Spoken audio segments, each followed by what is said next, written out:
evening, everybody, and welcome to Performance e-streaming for the 2023 ANZCAR Cup. We are here at Autoclub Speedway, Fontana, California, at its best for the Cup here tonight. Joining me up here in the booth, I have Mr. Matty Hunter. Matt, how you going, mate? Yeah, good, Carl. Yep, good to see you again back at Autoclub, and this time the skies are clear, which is great. Absolutely. No smog in the air tonight. Joining us as well, we have Mr. Mark Johansson. Mark, how are you going, mate? Oh, hopefully we have Mark. We'll get back to Mark in a moment. But we are here for the second round of the championship. It's the regular season kicking off after the big long 500 on the weekend. And we are glad to have Matt back up here in the booth, doing all the hard work on the cameras, of course. We've got a few changes for the season and a few little new bits coming into play. One of the biggest features is, of course, the ability to change the car under pit stop conditions. So one of the big features this year will be the ability to change your setup in pit lane, which will allow you to actually tweak things like tyre pressure and some other bits and bobs. So that will make for an interesting little race tonight. I expect to see a few people putting early to try and take advantage of that. Of course, we have got the usual things, though, a limited set of tyres. We are now down to 4 sets of tyres in the race itself to allow people to come down pit lane to get those tyres slapped on. We had a bumper field of 43 drivers tonight qualifying to get into the race. Only 40 spots available, so we have got a full pack tonight, and we are back up to those full fields as well. Yeah, there was a number of drivers who would have missed out getting in here. We believe maybe 4 to 5 drivers would have missed out on getting a berth in here, unfortunately. Absolutely, and we should be joined by Mark Johansson. Mark, how are you going, mate? Yeah, good, mate. No, I'm still having problems. Okay, we'll jump back to Mark a little bit later on. Hopefully we'll get him all fixed up for the race start. There's a little bit of a practice session at the moment for drivers just to do those final tweaks, get everything nice and shiny and spick and span for this race. Of course, we are back to the well, we're not doing the full race distance. We are 110 laps here tonight, which is plenty enough. A nice long race indeed, some 220 miles in length. I'm going to do maths there in my head, not hard maths, but maths anyway. But Autoclub is one of those tracks. It's very, very fast. It is very, very easy to lose the car, because those corners, they are relatively flat. They're not some of the super banked corners that we're used to in oval racing. And that means drivers can take advantage of running the high line, running the low line, and getting the car to work for them. So expect to see a few different lines out there tonight, and we should also see some good side-by-side action as well. I think with the all the action that we've seen from Autoclub this week and all the series that we cover, yeah, we should be expecting 3 to 4 car wide racing for a lot of this race, and a really close finish. Yeah, absolutely. I'm excited for this. So if we get a close finish like we've had in our past 2 broadcasts here, Matt, it will be something else. I think it was 0.006 in the Australasian Supercar E Series and 0.009 in the Xfinity Series last night. So that is going to be fantastic stuff. Track temperature at the moment is 21 degrees Celsius, air temperature 18 degrees. A little bit of a wind blowing out there, up to 16 kilometers per hour, the gusts in a southwesterly direction. That could definitely cause some problems tonight.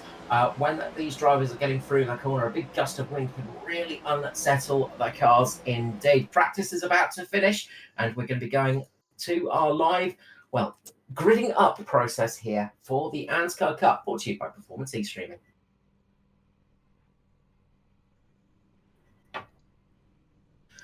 So as always, the qualifying run just before the race itself, and we'll quickly kick the server hamsters, and hopefully the AVTO hamster will work for us. There we go. As we bring up our starting order for tonight, it is Neil Pearson taking out pole position. Once again, Pearson on pole. This is the second pole of the year, showing that that DPR Simrick's car is fast. Jaden Russell on his outside once again. We've got Barry Neal and Foster on the second row. Dyson and Williams on row 3. Fourth row, we've got O'Shea and Worley, more of the DPR. cars. Row 5 is Schultz and Lobb. Row 6, we've got Phelps and Aidan Schultz. Row 6, we have Toby Stent with Shane Bowen. Row 7 is Craig Roffey with Riley Curtis. Row 8, we've got Scotty Griffiths and Darren McKenzie. On the 9th row is Purnell and Nan Curvis. Row 10, Hederscheid and Bratka. Row 11, we've got Trinco and Turner. Row 12 is Maddie Ray, Paul Jackson. On the 13th row, we've got Malone and Douglas. 14th row, Tomlin Urquio. 15th row, Dortnack Clark. 16th row, Jordan Tompkins. 17th row, we have Kenny and Trahair. 18th row, Henderson and Emery. And rounding us out is JCW and Phil Otto. Rounding out the field tonight, a bumper field, 40 cars. That always leaves me breathless when I'm going through all of that order. Yes, it certainly doesn't help when the graphic doesn't display it properly. So add that to my notes for next week to try and remedy that. Of course, I didn't really get the testing on the weekend of it, so yeah, still playing catch up.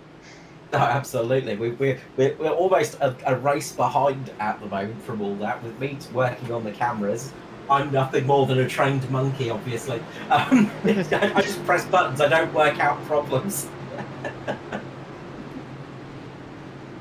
So we'll be looking for this start. Should be fantastic action here tonight. 40 cars strong for the Cup Series again. This is what we love to see.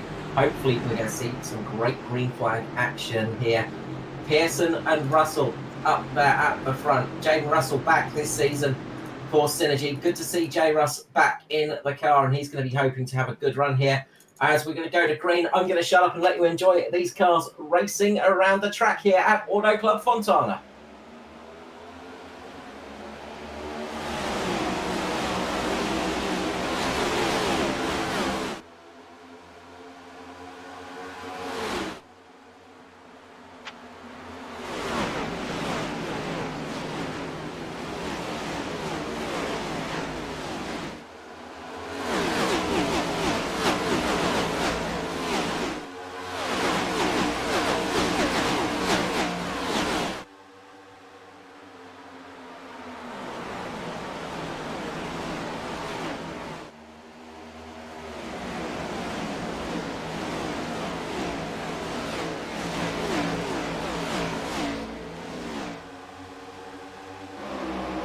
As the first lap comes down, it is Neil Pearson in the lead. Barry Neal having a good run. Watch out for Barry Neal. He has been on fire this week at Fontana, and he is once again up at the front of the field. Nobody decided to come down pit lane early, get a little change of the setup. Something we might witness this season. People deciding to pit early to do a quick tweak to the car, try and get longer runs out of the tyre pressures, and some little bit better balance on the car by changing the bump as well, the suspension part of the car. Nobody deciding to do that at the moment. We've got Pearson up front, Neil, Russell, Dyson, Foster, O'Shea, Williams, Jai Schultz, Worley, Roffey and Stent. Just looking there at positions 3 and 4, the 41 and 53 just resumed their battle that they were having at the end of last year. Yeah, the never-ending battle between these two cars. We saw the 53 try and take it to the Daytona 500 winner, Mr. Dyson, this year, but the caution flag came out just when he was getting that run. He could not pounce on Dyson to the end of that race, so we were denied a little bit of that battling, but it is back on once again tonight. This fight never seems to end. A little bit further back, we've got three-wide action with Jaden and Curtis, Riley Curtis and Dave Douglas here. Great stuff on track. You can see as well Stevie Dubb, Toby Stent and Norman Clark. Sorry, that's the 300, isn't it? Of Craig Roffey there. Sorry, too many green cars. Yeah, we're still trying to work out and identify new paint schemes and new names as well. So yeah, it'll take us a little bit of getting used to. Got 4 green cars out there, and I misidentified one, of course. Welcome back, ladies and gentlemen, to 2023. Let's see if we can find Dave. There we are. Dave's the black, sort of mostly black with the green stripes on it. A little bit easy to spot. It's always fun getting the new paint jobs in and seeing all these beautiful new cars coming out. Great work as always on the paint jobs from all of these drivers. A lot of them doing it themselves. A lot of them are the designers as well. We know that NP Designs, Mr. Neil Pearson himself, does a lot of work for DPR. And you can see the 98 of Stevie Dub up there wearing that paint job, and the purple car of Philip Warding as well. Edward Foster is the designer for Natari as well, and you can see JCW there as well. And Foster coming up the back of Barry Neal at the moment, and I know Barry does a lot of work on his designs as well. And it's an extra skill to have. Not only are these guys good out on track, they're smart at making their cars look good too. Yeah, there's some really good designers amongst the field as well. Of course, the one I always use just for a number of years now has been Riley Curtis, and he always comes up with really great schemes. He does Dave's ones as well. Very much so. I can tell you.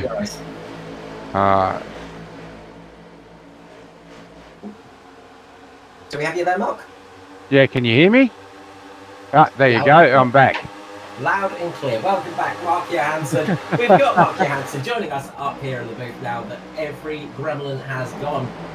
Just up at the front of the field, though, Jai Schultz is getting a charge on. We've seen Jai in a few races this season at the start of the year. He's been having some great speed out of that car, and he's once again getting it tonight. Right up underneath the back of the 53 and the 22, Barry Neal, Edward Foster. Jai Schultz going up on the high line now. 3 wide almost for a couple of moments up the front of the field. This is looking to be a juicy race indeed. Yeah, I was just going to mention the Mitch Boys paints. They're in new paint schemes this year, and they're done by Custom Paints and Diecast. So there's a lot of good painters out around.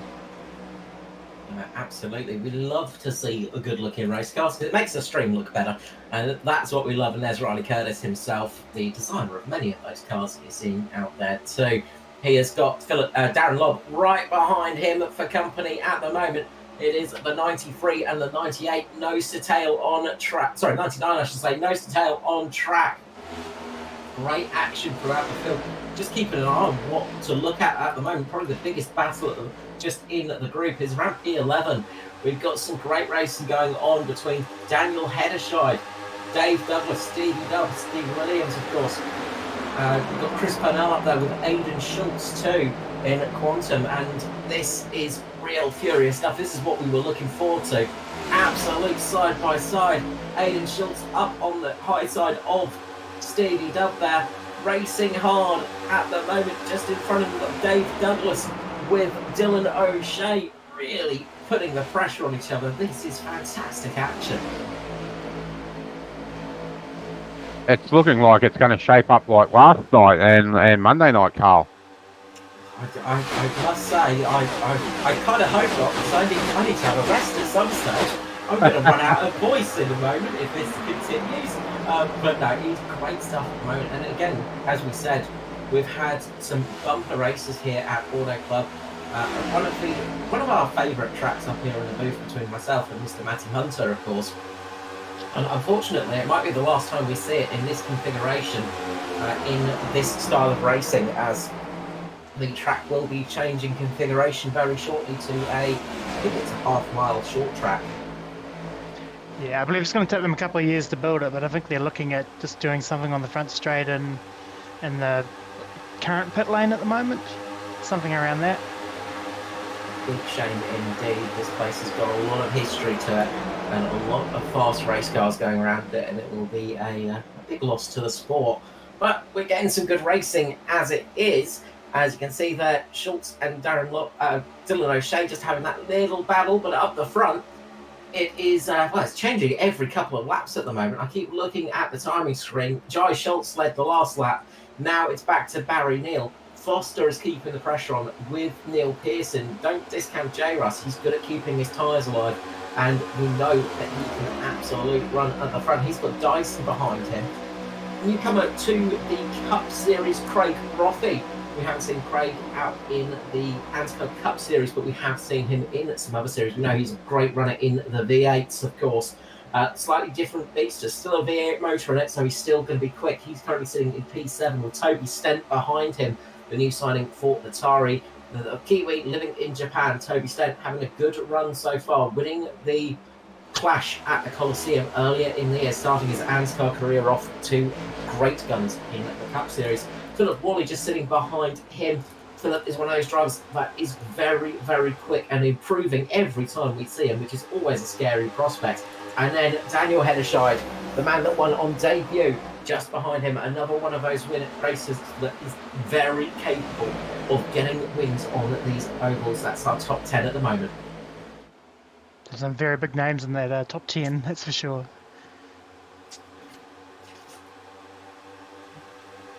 Yeah, and such a lot of racing to come and a lot of season to come as well. It's a long old track, of course. We are running the full season here, so from now until, well, almost next year, isn't it? It feels like it never ends, but it is a long old season.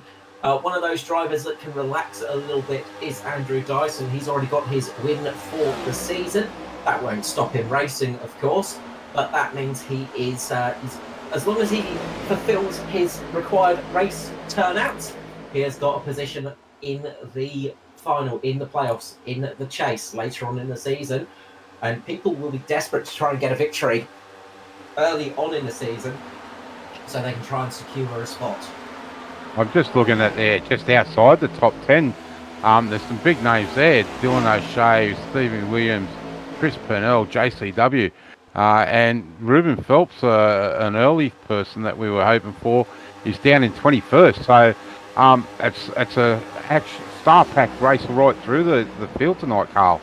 Absolutely, from nose to tail. I mean, looking down a little bit further in the pack, in 33rd spot, we've got Maddie Ray battling it out with Paul Jackson, the man with the purple rims, to absolutely make Mark happy. Shane Bowen up there as well, and they're just squeezing down the inside. But rounding out the 40 cars at the moment is Norman Clark. He's dropped off a little bit from the main pack. He's just catching up to the back of Todd Emery at the moment. Another newer driver to the Cup Series. I know Todd's been racing in the Xfinity and the trucks quite often, but I think new to the Cup season this year for 2023. But it is absolutely star-studded field, and 40 drivers out there and 40 people that are very capable of getting a win. Jumping back to the front though, it is really tight between Schultz, Neal, Pearson, Barry Neal that is, Pearson and Foster, and Dyson's getting up there as well, and here comes the rest of the pack. This is so close up at the front now. Yeah, it's definitely going to be a hard-fought race. We've seen last night there was it come down to 0 point something for the win, and I'm expecting with the boys here tonight, some of them are in this field, so it's going to be definitely a hard-fought race for them. Absolutely. We've had two races in the past week with the Australasian Supercar E-Series on Sunday, and then with the Xfinity last night. And neither of those finishes, there was a cigarette paper between the cars at the front, and I think we could be in for a similar treat here tonight for the Cup Series. As very close there between Neil Pearson and Josh Schultz. Great awareness though by these drivers. They're just keeping those cars as close as possible to each other, but leaving enough gap just in case there is a little bit of netco to not have any problems. And we're seeing a variety of different lines as well. Drivers are all over the place. Nobody's really discovered that line that is working perfectly. We've got Neil Pearson, who is running the low line. We've got Jai Schultz, who's very happy on the high line. And then people like Barry Neal, who seems to be happy in the middle. Yeah, I was just going to say, Carl, Barry's running a very similar line to last night in the Xfinity cars. And Jai, I know last night was enjoying the high line. So it's definitely a three-lane racetrack at the moment. It is indeed. We're on lap 19 here at Autoclub Speedway, Fontana, California, for the ANZCAR Cup here on Performance E, streaming, being beamed to you live via YouTube and Facebook. Of course, if you want to catch all the ANZCAR action and all the latest news, head over to anzcar.com.au for all of that latest action. And, well, what action we're getting. We're on board with Andrew Dyson at the moment, the 41, currently down in 4th position. but that's less than half a second away from leading. Oh, as we've got a caution flag flying.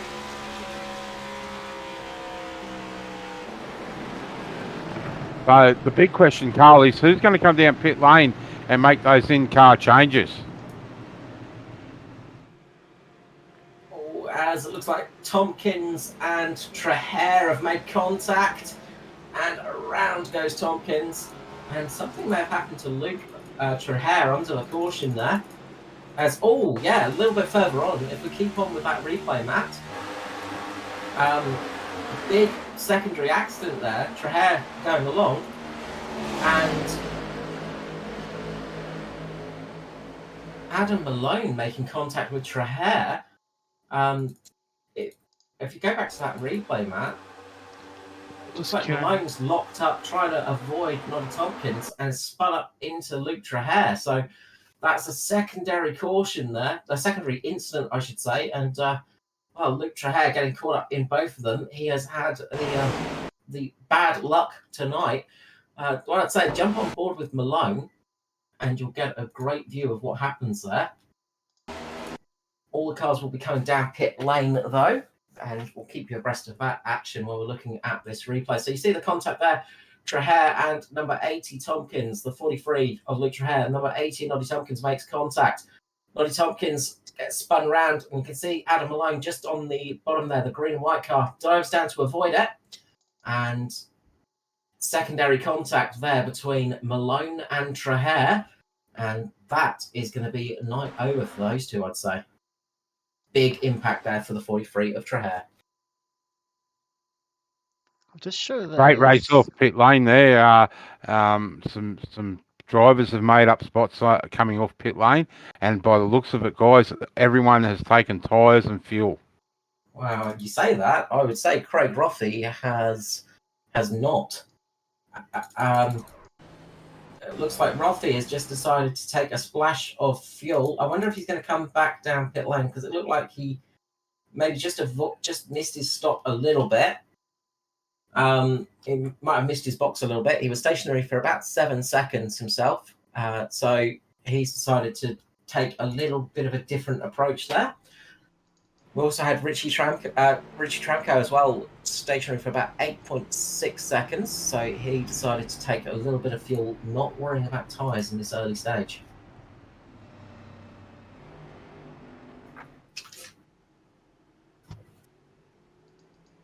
So this will shake things up a little bit as we see Russell Bratka coming down pit lane.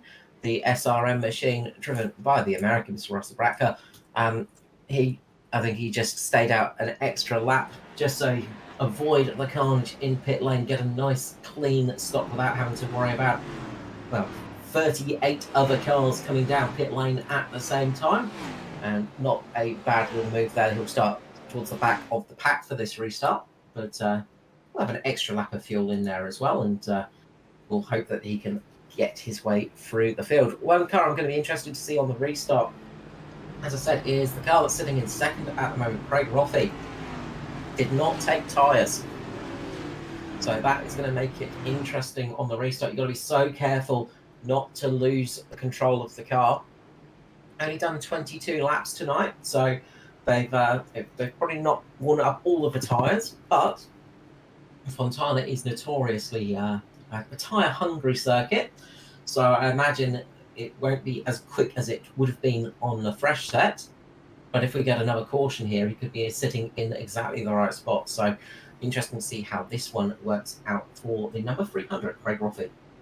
Yeah, I think he's going to have to be careful, Carl, because I found last night in the Xfinity car, restarting on old tyres, they tended to spin the wheels a little bit. So let's hope he doesn't spin too much and cause a check-up.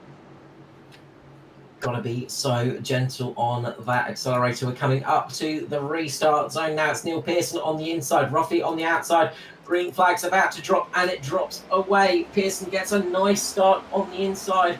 We'll build up a little bit of a lead here. Craig Rothie gets away nicely as well on the high line.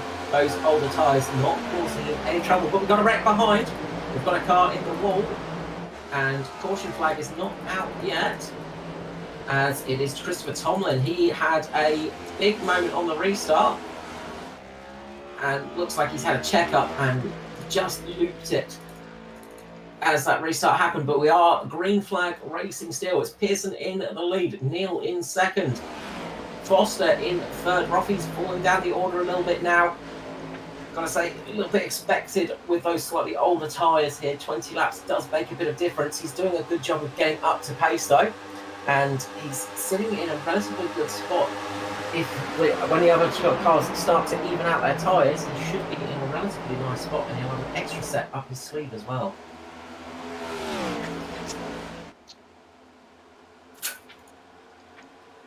As we see now, Dyson going down the middle between Jade and Russell. Great Roffey, and he's bringing with him Daniel Hederscheid as well. But they're 3 wide, a little bit of contact there maybe between Dyson and Hederscheid. There was a little bit of a squiggle there I could see from Dyson. Couldn't quite see quick enough if there was contact, but the car's definitely looking a little bit loose on the rear at the moment. As we said at the start of the broadcast, Mark, they can change a few options in pit lane now with the new way we've got Cup set up. Yeah, definitely can. I think the biggest change is going to be the tyre pressures, Carl. I think as the tracks heat up and cool down through the day, through the races, the biggest change that they'll do is their tyre pressures and probably the brake bias. Although you could always change that. I think that's going to be even come into a bigger play this year. Absolutely. It makes for some interesting racing, which we've got here in the mid-pack at the moment. We're looking around about P12 down here, as there's a lot of very hungry cars here in this group, and they are all looking for a spot as they're looking 3 wide here. You've got O'Shea, Douglas, Kai Turner there. Roffey is just plummeting spots now. Those old tyres not paying off. That gamble did not work out for him, unfortunately. Mackenzie, Urquio there, Stevie Dub, and Jai Schultz as well. Oh, as there's a bit of car makes contact with the wall a little bit further ahead, this is going to cause a bit of a check-up. I think it was Aiden Schultz just had a little moment, just got up a little bit too high. He's managed to keep it going, but it did lose a bit of momentum. You can see this group has absolutely condensed in their track room as that little checkup happened, and it has squashed that field up very tight. There's a number that we didn't see a lot last year, if at all. The 920 of Chris Purnell, mate. Good to see him back running with the ANZCAR Cup. No, absolutely nice to see Purnell back in sim racing. Took a year out to, well, take care of new life and other bits and bobs, and he is back hungry for more racing though, and he has been poking his nose up since his return, and he's been running in the top 20 pretty much every time I see him, so he is definitely settling back in. He said after the 500 a little bit of race rust was on him, but that is soon dissolving now, and he is getting back up to speed for sure. Yeah, he's been doing a lot of road racing so far this year, so a little bit different to the ovals, where you have to turn right. So it's all a bit of contact there, great save. So it's good to see him back, and it definitely won't take long before he's right up to that pointy end of the field. Absolutely, and he's been poking his nose up there and threatening in a couple of races. It's good to see.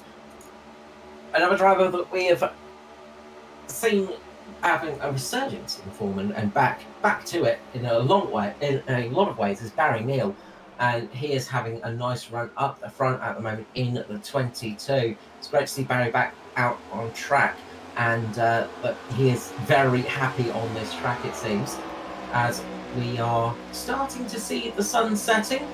The shadows are growing longer and longer. One of the other things as well for this season is the time compression has been changed a little bit, so we should see day to night races. It will be the same sort of time as the regular NASCAR season, so we will see those beautiful lights starting to flicker on in the near future. But what that does, of course, is it also changes how the track reacts. You get track temperature changes, and that really changes how this race will run. So we're looking forward to that as it unfolds as well.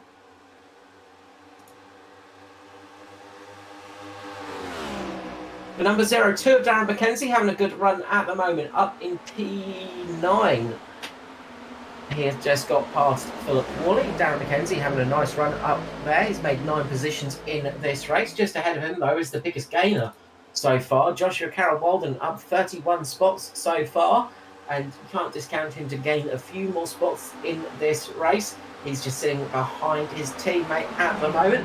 But he has worked his way nicely through the field after, I think he had a little bit of trouble with connectivity problems in qualifying. But he has got back out and he's having a fine run in the race as McKenzie tries to drop low, doesn't quite make it in time. Header shy getting down there and giving the block nice.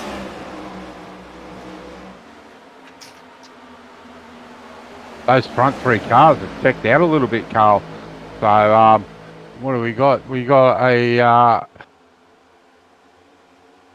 I'm just trying to check the gap now. About 2 seconds. Yeah. Toby Stent. Yeah, so those front 3 of Neil, Pearson and Costa. Again, Pearson's changed his paint scheme just that little bit, and it throws you off. It's also hard to say when you have to say Neil and then Pearson, because of course Neil Pearson is his name, and you got Barry Neil there as well, and it makes it very tricky as the caution flag is out. The caution flag has dropped, and we'll try and find out what that was for. As it looks like Craig Rothie there on those old tyres, and they have bitten him, unfortunately, on lap 33. The back end of that car just absolutely stepped out on him going through turns 4, and just a little spin there, all on his lonesome, and that is the peril of running with old tyres. So I'll just see him coming out on the exit next through turn 4 it is. So a little bit further along, coming through this corner now, and you can see he's dropped back a fair few positions. He was dropping through the field like a stone. But coming into this corner now, on the exit here, the back end just starts to slip on him, and around she goes, and you know you're doing well over 260, 280 kilometers per hour at that stage, and it is very hard to save a car when it starts doing that. Yeah, there was that same problem last night with the Xfinity cars. They just kept stepping out on people through that turn 4. So again, it's the old tyres coming into play, Carl. Very much so. We know from experience with these Cup cars as well, they're not the easiest of things to save when they have a little bit of a snap. And once again, that proves to be the case. Now, who's going to come down pit lane? Looks like Pearson is. Barry Neal stays out. Barry Neal is the only car sticking out there at the moment. Everybody else coming through pit lane. Will they be changing their tyres? We've still got 75 laps remaining here. They've already used up 1 set of tyres, so they've got 3 remaining for the race. Could be a bit dangerous here if you change them too soon. I wonder if they're just going to top up on fuel a little bit. We'll soon find out, though, when we see those cars stopping. We see Foster in the background going up, changing the right side of the tyres. Will we see the left jacks working for everybody? Looks like they are all doing all 4 sets of tyres. Everybody having a bit of a tweak here. Few people changing a little bit here. 2 people just tweaking some bits, but pretty much everybody taking 4 sets of tyres in that group. We've got Barry Neal and Phil Otto now up the front of this race on 14-lap old tyres. That's going to be interesting. It looks like Stevie Dubs only took fuel, mate. He was only in his box for 8.4 seconds. And Darren Lobb is the other one that may have only taken fuel with being in his box for 7.1 seconds. Paul Jackson also joining that group too. So interesting little strategies here. And well, not a bad call to just top up a little bit on fuel, maybe. The one thing it does as well is when you have a trip down pit lane, it just cools those tyres off a little bit more than if you're sitting behind the pace car. Not by much. You're going to lose a lot of tyre temperature sitting here behind the pace car as well. But it could be just enough to make it a little bit more comfortable on the restart. But we saw how much Craig Rothie fell down the order. He'd done 22 laps on those tyres previously. We've got 14 or so laps for Barry Neal and Phil Otto here. Will they share the same fate? Of course, they had a few laps under pace car as well, so maybe not done as much racing laps as the others. Yeah, but it's still a big ask on tyres when the other guys around you are on fresh rubber. So it will definitely be interesting to see if they drop. But Barry is one that can make his tyres last too. So be interesting to see how much life he's taken out of that set. Paul Jackson deciding to come in again, so he's come down pit road and chucked on he's actually chucked on a set of tyres, just brimmed it full of fuel. So interesting. A few people deciding to come in just a little bit later. Of course, they've got to catch up to the field now. They could find themselves a little bit off the pace or a little bit off the back of the field for this restart, but they could get a little bit more length out of the fuel stint and the tyre length. We're expecting around about 45 to 50 laps of fuel, so don't think anybody's going to make it to the end on fuel tonight as it stands. They'll need to wait until about lap 55 before they can really consider making it home on fuel. So about 20 laps time here tonight for the ANZCAR Cup here on Performance E-Streaming. It's round number 2 of their season here at Autoclub Speedway Fontana. It is Barry Neal going to be leading away. Phil Otto on the outside here. They're coming up to the restart zone and they put their foot down. A nice start there from Barry Neal. You can see just behind. The car's just jumping out on position and really looking to try and put some pressure on early. But a good start for Barry Neal. He's gotten away quite cleanly. Don't discount him, even though he's on some older tyres tonight. Phil Otto sitting up there as well. Another veteran. Never discount Phil Otto. He's one of those drivers that has got a lot of skill, a lot of talent, and a lot of experience underneath his belt. And could pull something out here tonight. Yeah, definitely. Barry's made headway with that restart with the guys on the newer rubber, because it's going to take a couple of laps for those tyres to get up to temp, where Barry's will come back up to temp a lot quicker. And you can see that starting to happen now. The gap he pulled out was about over half a second, but is starting to close now. Even after that lap, you can see those tyres coming into effect. The carcasses come up to temperature, and Foster, Pearson, Hedderscheid and Mackenzie are quickly closing the gap to Barry Neal now, as Phil Otto starts to fall down the pack a little bit, and he's not quite getting the start that he would have wanted. It's not over though. He does have another set of boots up his sleeve later in this race though than some other people, and we could see that coming into play in the latter stages of this race. But up the front, Foster is about to take the lead of this race. He makes a nice move down the inside, can just drive that car anywhere he likes, on any line that he likes with those fresh boots. That thing will stick to the track and be where he wants it to be. Barry Neal, though, has not given up yet. He's still putting on the pressure. He's got Pearson on his tail. And then Hedderscheid and Mackenzie are also applying the screws a little bit further back. It is 3, 4, 5 wide action as Ruben Phelps works his way through the field. And we've got more racing than we can keep our eyes on at the moment. Again, we're shaping up to like the truck race and the Xfinity car, mate. You just don't know where to point the cameras. Good luck with that, Matt. Yeah, I think I just sort of try and jump backwards and forwards between the big battles that are going on. It's always a problem we like to have, though. I mean, I'd rather more racing on track. Too much racing than not enough racing. It makes it a lot more fun to look at. And you can see at the moment, for what I know, he's got O'Shea, Douglas, Loeb, Turner, Purnell, Bracker around him, and I think I see Jamie Nankervis there as well. So a lot of good pedalers right up there at the moment, all racing for position. We're seeing some fantastic stuff on track at the moment. We still have 39 cars circulating as well, as Bobby Tompkins resurrects his car. The only one we lost tonight, unfortunately, was Luke Traher. We saw him get a huge hit earlier in this race and his night was done. But now Mackenzie is trying to make his move, get his name stamped on the 2023 Cup season and say, look, I'm here as well. You may all be thinking Dyson and Foster for this year for the battle, but no, there are more people involved in this championship than you expect. The 0-2 of Darren McKenzie coming up here and may indeed get a lap led. Doesn't quite manage it that time round. 0.009 of a second from getting that bonus point there for Mackenzie, but he is getting a nose ahead now. That Mustang is starting to gallop away. And just look in the background there too, Carl.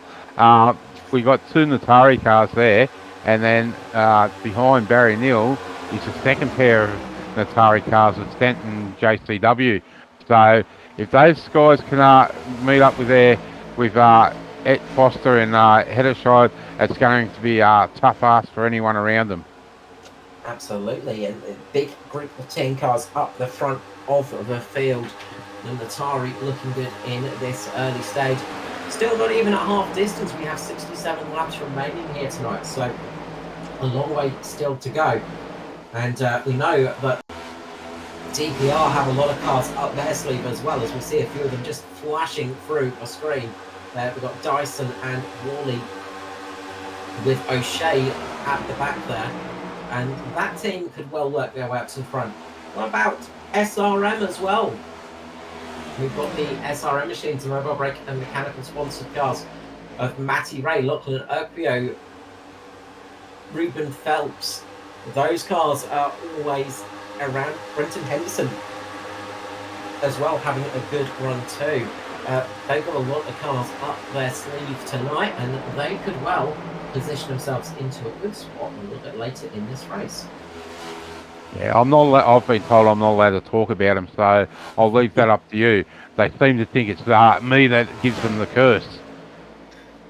You are particularly good at giving curses. I will blame you for all of my bad results, so that's fine.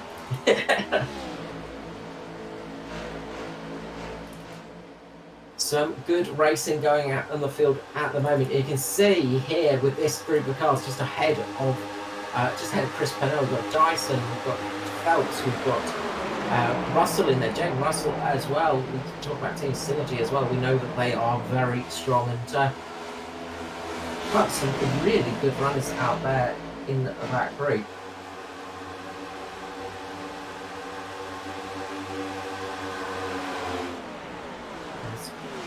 Roll over lap 45 here, 65 laps remaining. Fastest car on track at the moment is Darren McKenzie leading this race. McKenzie got the win in the Thunder Series at Daytona. Didn't go his way in the Cup. Was hoping the luck will return his way, and he's having a strong race out there again tonight. Keep your eyes on Darren McKenzie. He's a fast pedaler on the ovals.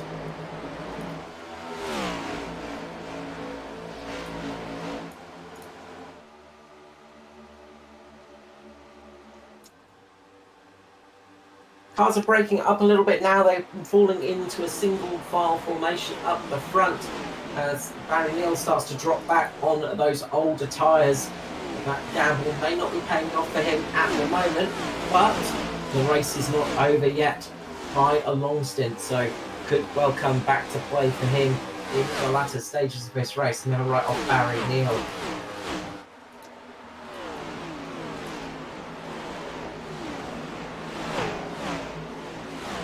Further down the pack, we have some good racing going on. Phil Otto, he's falling down a little bit as well, but he's having a great run against Mirko Dortnack, Riley Curtis, Darren Lobb up there as well. Paul Jackson with the purple rims getting a run on the inside line. Remember, Jackson came in for that late splash and dash and a chuck of tyres on, so he's got the freshest boots on the field. Mainly by a lap on some other people, but he is putting them to good use at the moment. He's using those purple rims to set some purple sectors. At least he didn't go out and paint the car purple like his Infinity car last night. Oh, it's a shame. I like that paint job. Oh no, fantastic thing. It would have Josh, been better if he got the arrows lined up to where he wanted them to be pointing. absolutely. We've got Josh Schultz on screen now. He's fallen down a bit in the pack. This still of the race not working out for him. He's currently sitting in 37th position. This little stint of the race is not really going in his direction, but we've still got a long way to go in this race. And as we say many times, anything can happen in motorsport, but it usually does.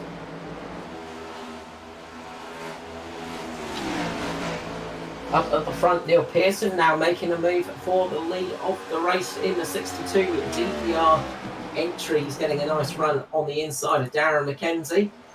And McKenzie just holding on there, keeping in a nice spot. And if he stays up the front of the pack tonight, he'll be very happy indeed. It's probably one of the safest spots you can be in a race. Not always a safer spot, but it is slightly safer than if you're in the mid pack, of course. It's quite interesting to see the comers and the goers, really. We were having a look at Josh Schultz there, was up near the front at the start of the race, and he's just dropped way back. I don't know if he's maybe misadjusted his car and it's just not suiting him anymore. But one driver that I noticed right down the back near the start of the race was Lachlan Equio, and he's now running in the top 6 and he's charging up to the front. No, absolutely. Great point there, Matt. And that's something that I think we're seeing now in this race. Those people that have got the adjustments absolutely spot on to those drivers that maybe didn't tweak any adjustments in this race. And you can see there's been a lot of change of positions. And Jai had a lot of speed earlier on in this race, and it's not coming to him now. And I wonder if he's just gone the wrong direction on the tyre pressures. He's just set the bump a little bit wrong. He's just done a couple of little things just to not have it working in the exact way that he wants it to. It could be that, or it could be actually a bit of a glitch. Just looking at the data here, we've got a time for him in the pit lane, but we don't have a time for him at all in the pit box. So I wonder if it's kind of like glitched out and he hasn't been able to change his tyres. He had a long stop of 38 seconds. So that's what I've got on my screen. So I wonder, he's not got any damage I see. So I wonder what's happened there, if he's just had a little bit of a rough pit stop maybe. Is that Riley Curtis into the pit there? Riley Curtis in the pits, yep. Yep. And looks like he's going to get some tyres, possibly fueling up to make it to the end from here. And it's a big ask on tyres, like 58 laps, wasn't it? Yeah. He could be looking at splitting these remaining laps in half. Well, that's one thing I was going to say too, is anyone that's got that set of tyres, if they get a late race caution, they're in perfect condition to throw on that last set of tyres and really go for it if we have a green white checker. Or as we come back to the live action, Mackenzie looks to be struggling a little bit here. He might have pushed a little bit too hard early in that stint, and might be just paying the price on his tyres there, as he's just dropping down to 5th place now and looks vulnerable to the 6th place and 7th place cars behind him. Of course, something else in the race you have to be cautious of, that he's burning up those tyres too quickly. Just had a little bit of a look back in on the pit stops, and it didn't look like Jai chucked a set of tyres on in that stop previously. So not sure what's going on there, but we've got some close racing here between Worley, McKenzie, Stent, Equio and Hederscheid there. And I also think we may have lost Barry Neal, unfortunately. Oh yeah, he is not on the server. No, we disappeared a little bit. We got Jai Schultz, Christopher Tomlin and Kobe Jordan in pit lane as well. So I think the reason why Jai is so far off the times is he didn't change tyres last time through pit lane. So not sure exactly what happened to him in that one. He might have been just getting some repairs done, but something odd there from for him. But now he's got some fresh boots on the car, we might see that early pace coming back to him. We definitely had the pace early on, so if he can get up near that front again, he should be a contender for this race. Very much so. He's come down pit lane, chucked some fresh boots on it. We're on lap 55. That's the point where we said watch out for people possibly coming in to try and make it without another stop if we go green. And so we might be seeing those final pit stops happening soon. Green flag stops, things like that. Barry Neal has had a connection issue by the looks of things. That is a huge shame for the number 22 tonight. Losing him from this race, one of the drivers that we had tipping for a possible victory tonight. It's always a shame when something like that happens, but it is the closest thing to a mechanical failure you can have in sim racing. In that respect, the random failures, of course, it was a random internet failure, unfortunately, that's taken out one of the fast cars. He's still got Neil Pearson up the front, though. We saw him starting on pole position.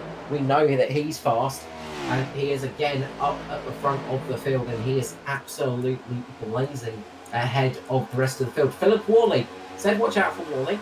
He is back up there as well, and the DPR cars are starting to make a little bit of a march towards the front.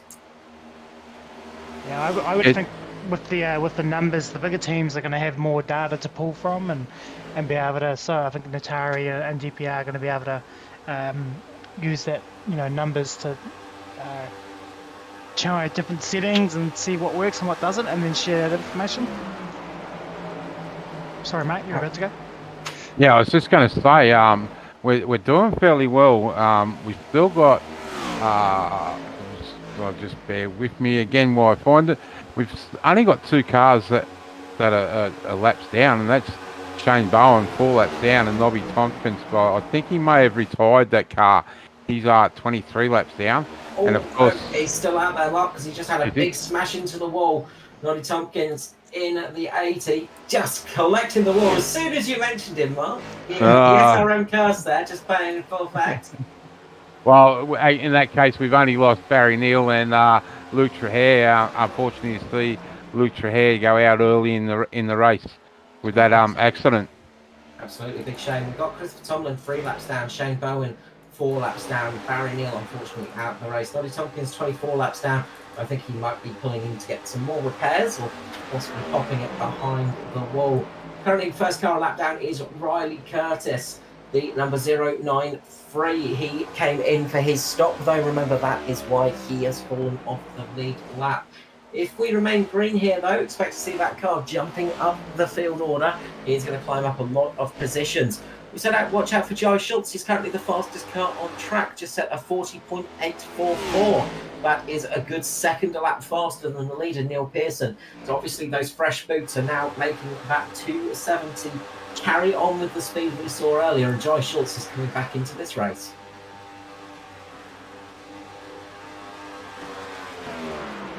Yeah, definitely are well working back for Jai.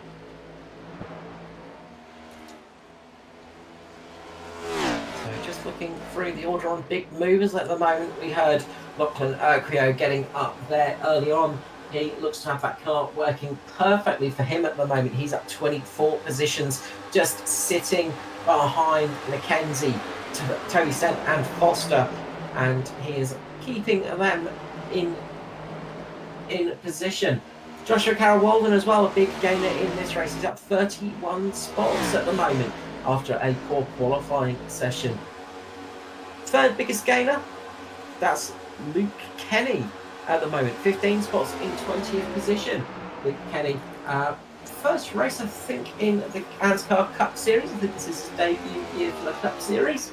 He's having a solid run there in the Quantum team, the yellow flavour of car. That's another team that has a few cars in the group tonight. You've got Luke Kenny and Aidan Schultz in the Quantum team, and teammates are definitely going to help out in this race, especially in those longer stints, because you can try a few more things to make it working. Up the front though, Philip Worley is just taking the lead of the race.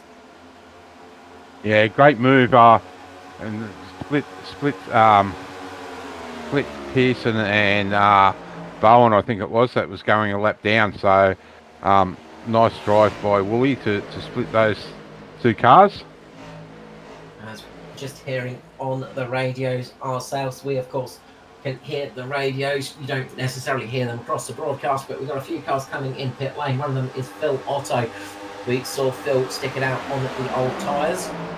It's not really paid off tonight for him, but he's going to come in and get a fresh set of boots on the car and go back into the race. Green flag stops though starting to happen. Got to be so cautious when green flag stops are happening, as Otto misses his box. Not quite as bad as Scotty Griffiths, but he misses the box nonetheless. You've got to be careful when green flag stops are happening though, because you can have those people spinning as they exit pit lane. You can also have those cars coming out on fresh boots, sometimes collecting it with the leaders or having wrecks because you've got cars 3 or 4 wide on many different tyre strategies. So this is where cautions can absolutely happen. We'll keep an eye out for that. Up the front of the pack at the moment, Wally just scraped the wall. Now he's got Toby Stent for company. Toby Stent having a good run up there, looking to try and get his name up the front of the pack and become another one of those cars that's led a lap tonight. Yeah, and he's having a great start to the season. As you said, Carl, the Coliseum, I think by memory, he didn't have a great 500. He did not have a good 500, no. Yeah, connection issues. But he's come back tonight and he's really having a great run. That's it, he had a 500 to forget, but tonight is going a lot more in his favour. Got the returning Daniel Hederscheid as well for Natari, is back after some trip. A bit of a trip across the sea, a nice little holiday, a little break for him, and he's getting back into racing as well. Lachlan O'Keefe up there as well, fresh look of paint for the number 42. New to the SRM team. He is having a fantastic run tonight and is really keeping up the front of the pack nicely. Yeah, it's strange not to see him in that number 42 Toyota Mitre 10 sponsored car. I got to have a double look every time I look for him this year. Changes things up, makes it easy to miss. Jaden Russell coming in pit lane, one of the cars that was running relatively high up in the order tonight. He's decided to jump down and get his fresh set of boots. That's one of the first of the top cars to come in tonight for a pit stop. So interesting to see how that one runs out. And actually, I think we've lost Jaden Russell from the race, so maybe he's had to come in to retire that car. A shame to see the 28. Oh no, actually, he's had a big moment, Jaden Russell. He has had a big collision with the wall. The 28. A couple of laps ago has had a big snap off of turn 4, and he's retired that race from damage.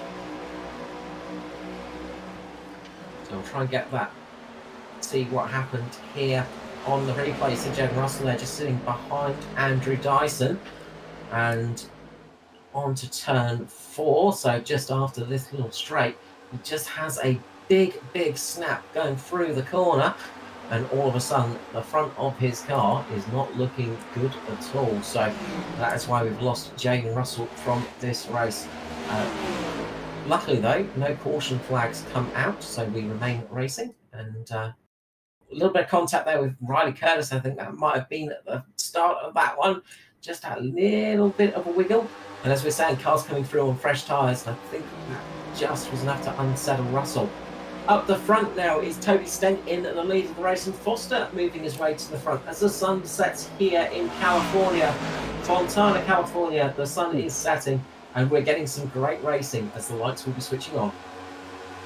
Houston just got a little bit loose there as he come out to try and put a move on Urquio.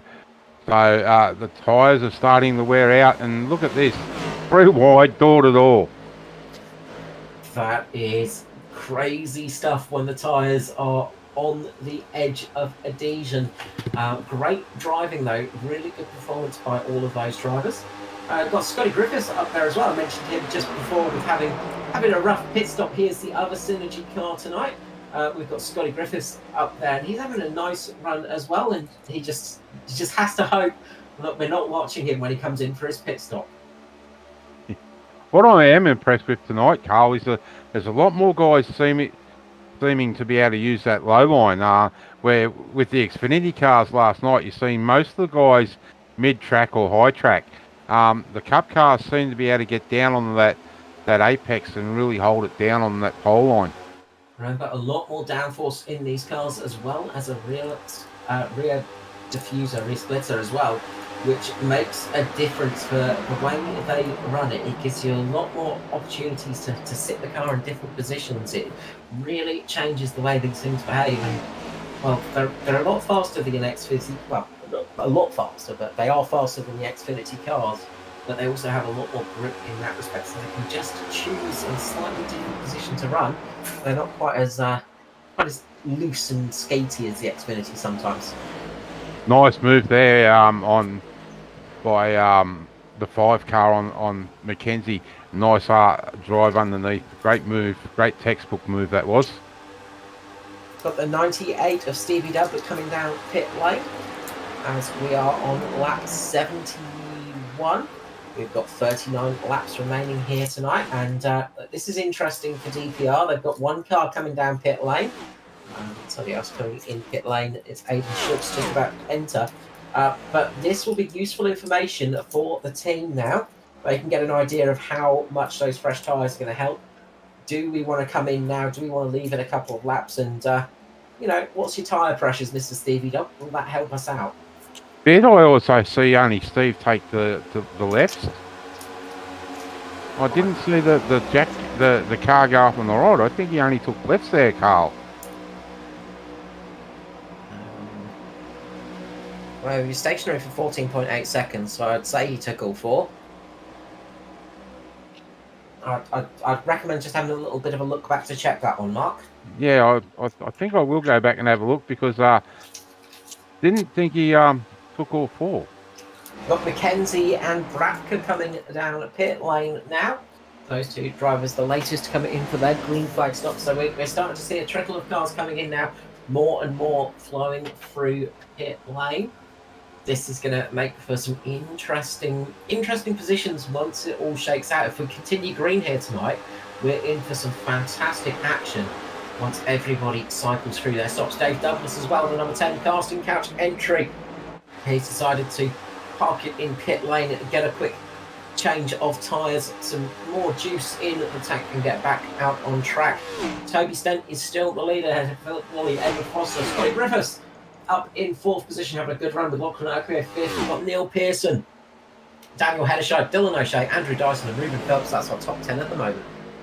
I can confirm, Carl, he did take 4 tyres in that stop, Stevie Dubb. So I only caught the left side going up, but yes, he did take 4.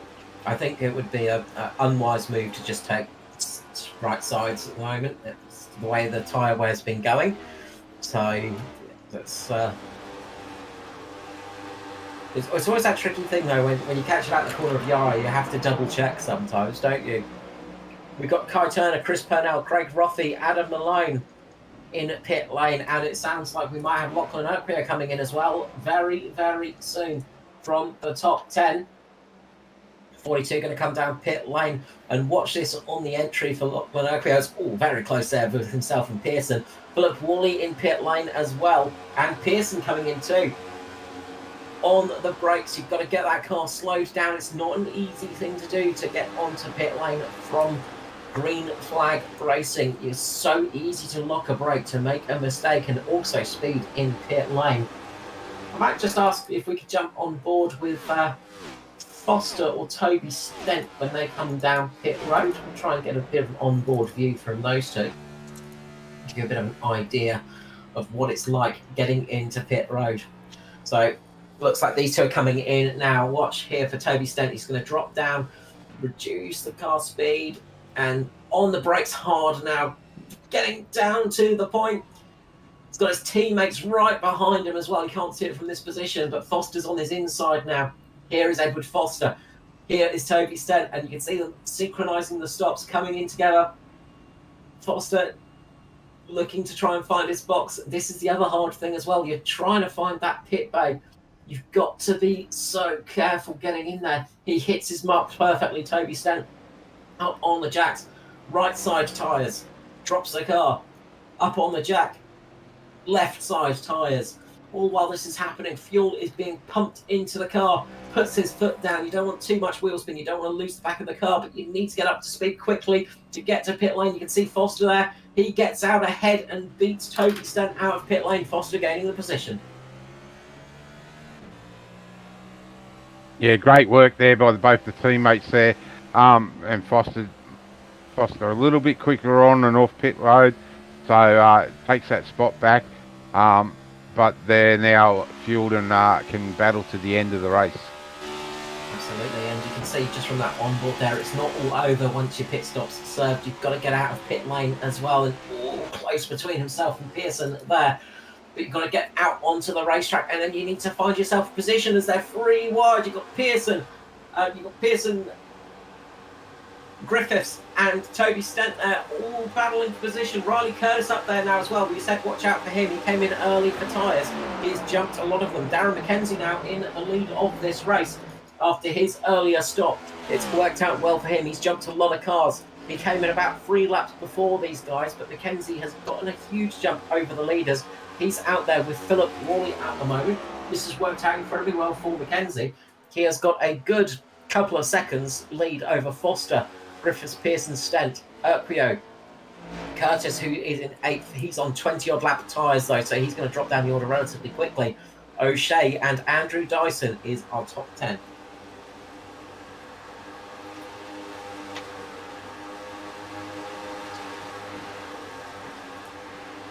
As we are looking at 32 laps to go here tonight at Auto Club Fontana for the ANZCAR Cup here on Performance E-Streaming. We're hoping you're enjoying this broadcast. If you are, please hit that like button and make sure to subscribe to the channel to get all of the latest racing from the ANZCAR series as well as the Australasian Supercar E-Series. If you've missed that, make sure to hit us up on a Sunday night to catch the V8s on the ovals for some more fantastic racing action. But we are in for some great stuff here. We've got 31 laps remaining.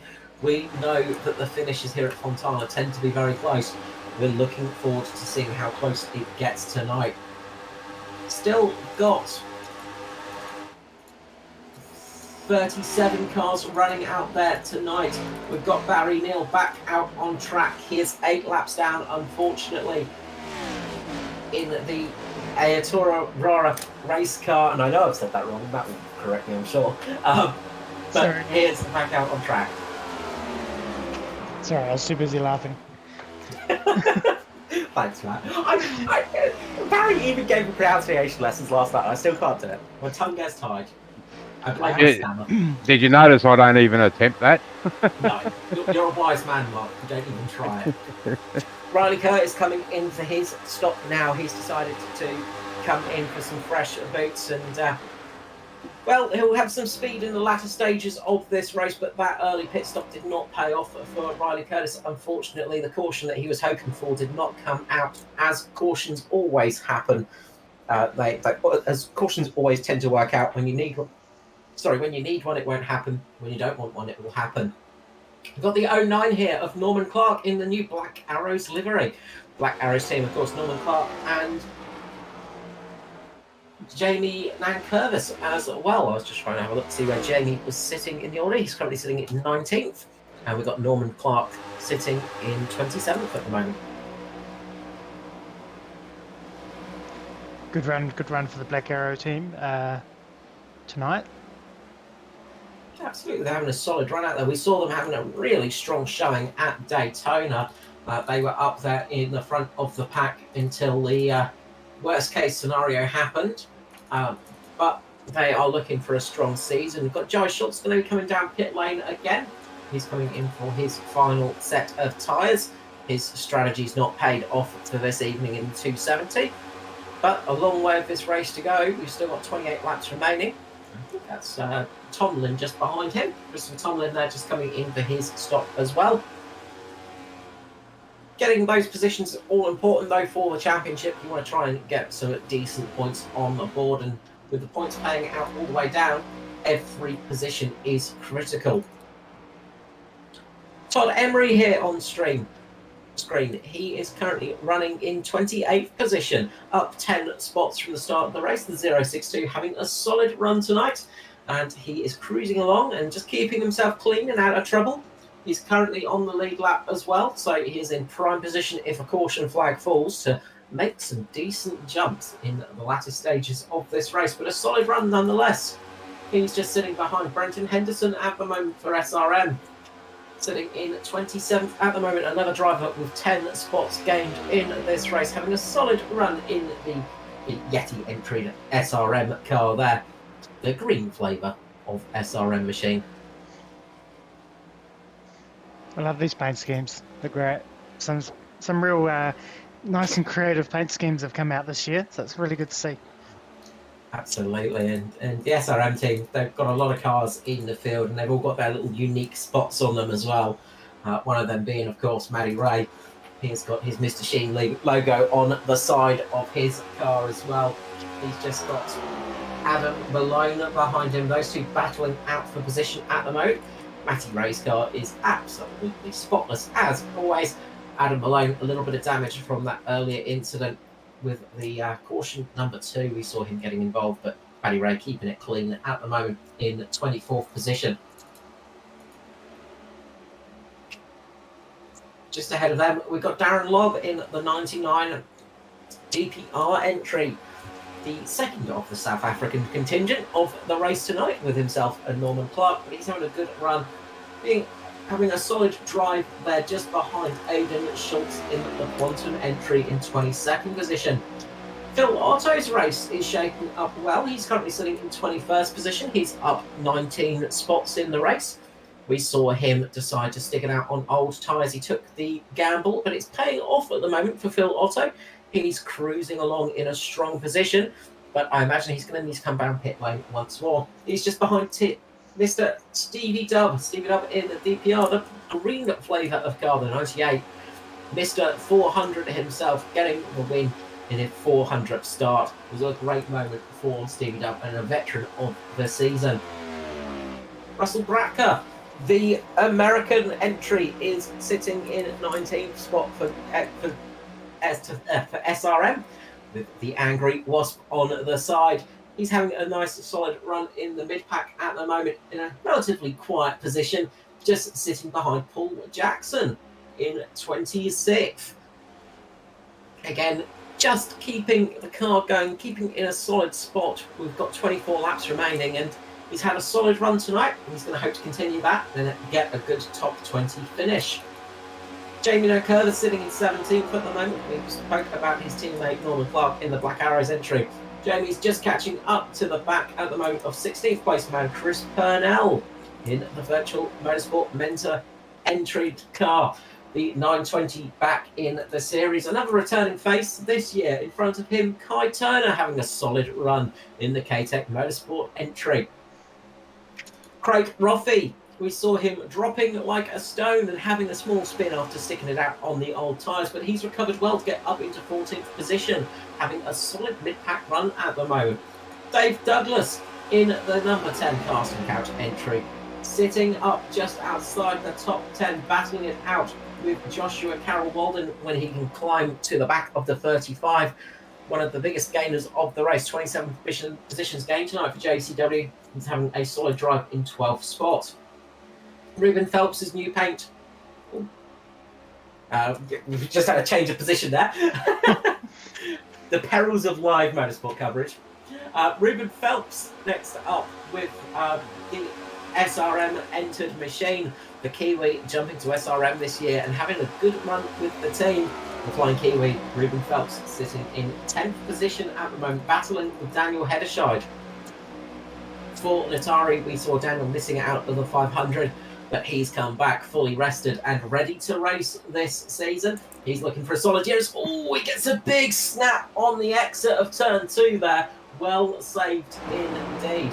But jumping up to the front of the pack, the action is still going on for the top spots. We've got Foster, Stent, Pearson, Mackenzie, Urquio there, all battling out, as well as Scotty Griffiths in the number 5 entry. These guys have been putting on a great act in this race. good run as well. Darren McKenzie, he's got slightly older tyres, but he's making it work at the moment. That jump he made with that earlier stop has paid off for sure. They're still sitting just behind a man who just gave the wall the slightest love tap, Mr. Neil Pearson of the MP Designs DPR car, the number 62 this season, sitting there in second. And he's doing a solid run, but not able to catch up to the leader at the moment, the Purple Monster. No, it is not Jason Martin for once. It is the new purple leading race car of tonight. It's Philip Worley, the purple flavour of DPR car, having a great run tonight up in first. He's got a good 1.8 second lead over the rest of the pack. Yeah, Philip had a pretty reasonable stint there in the 500, and he definitely showed his racing craft in the 500. So I'm not surprised to see him up front there tonight. He's had some really good runs recently, Philip Worley, and he took his year to learn on the oval tracks, and he was bedding himself in, and in that time he put up some great performances, and he has cemented himself as one of those solid runners and cars to beat on oval track racing here in Australia. And once again, he's proving it tonight, having a really good run. We've got 18 laps remaining here at Autoclub Speedway Fontana. The sun is setting, but the race is heating up here on Performance Industry League. Yeah, definitely. And Carl, you and I have been talking through the other leagues we call, and we talk about all the leagues and the guys that we think that are really in the hunt. And this year here at ANZCAR, you've really got probably 15 to 20 guys that will be definitely strong contenders when it comes to chase time. Absolutely, Mark. I mean, I don't even want to try and call who we're looking at for the chase. One man, though, that we could be looking at in a strong run this season is the newcomer Toby Stent.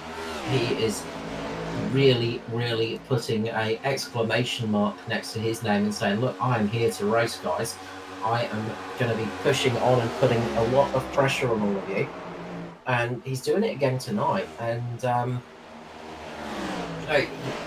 he's definitely one of those drivers I'm expecting to see in a strong position for the chase. But I think we've got more than 50. I think, honestly, with 20, 25 drivers are absolutely in contention for the chase. With, it's crazy how strong the competition is this season. And I would not want to be trying to fight for this championship.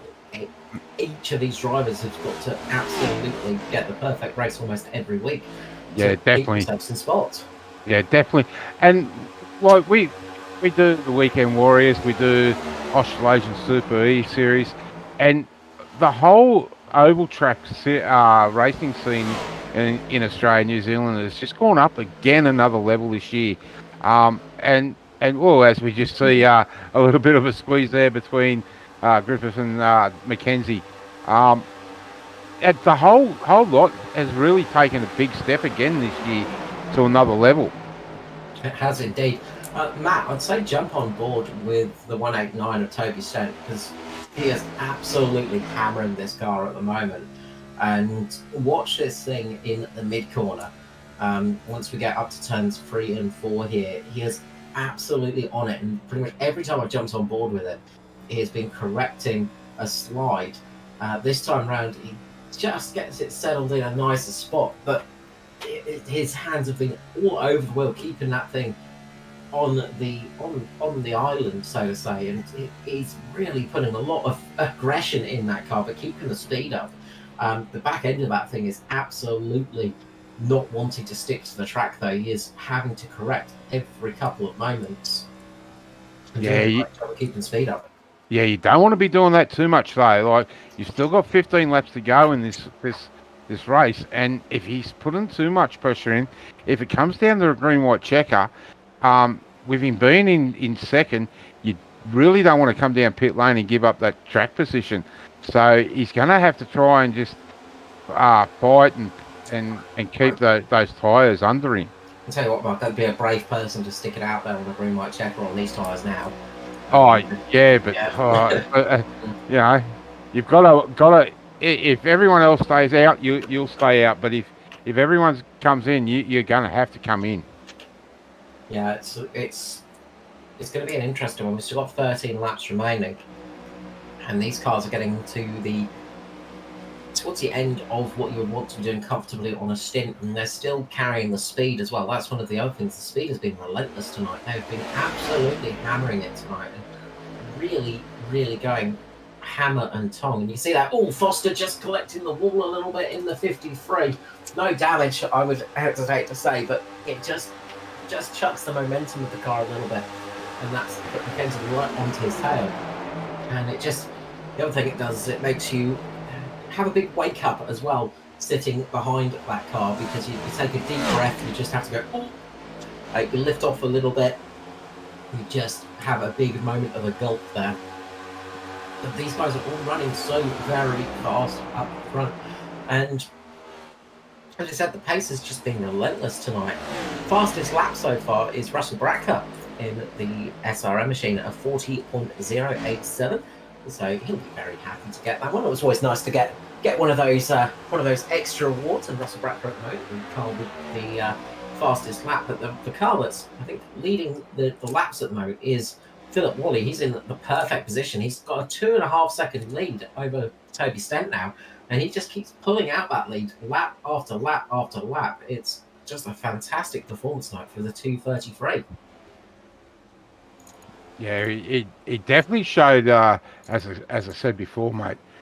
Excuse me. Back in the 500, he's definitely got some speed in that car this year. He has indeed. Phil Otto had to come down pit lane to get some fresh boots on the car and get some fuel as well, I hesitate to say. And that's hurt his race. He's dropped down to 31st position. His strategy is not paid out tonight, unfortunately, but he's on some fresh boots towards the end of this race. If we see the caution flag come out, that could easily get him back inside this one. The race to watch, though, at the moment is up the front of the pack, and it is between McKenzie and Urquio at the moment. And don't discount Scotty Griffiths there, getting a fantastic launch out the corner. The number 5 there just carried its energy perfectly through that corner. Scotty Griffiths timed that to perfection, slingshotted himself around. Foster now looking to make the run as well. He's got Neil Pearson just sitting in front of him. Scotty Griffiths on the inside, Pearson on the outside, and Foster is stuck in the middle of them. Pearson just takes a little bit of a bite to the wall, keeps it running though, he's not lost too much speed, and this battle is fantastic action at the moment. 9 laps remaining here tonight, still a long way to go. That is just under 20 miles of racing left here tonight.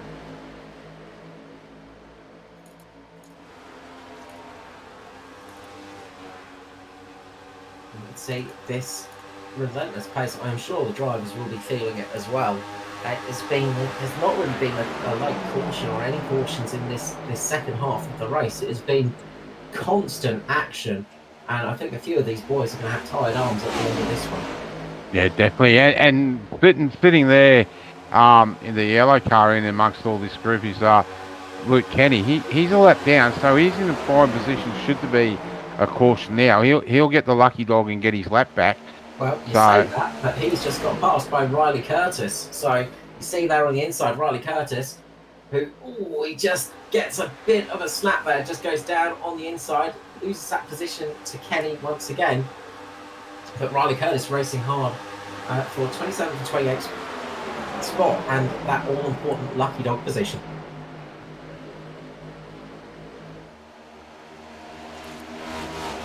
And as we always say on oval races, there are no blue flags in oval racing, thank the gods.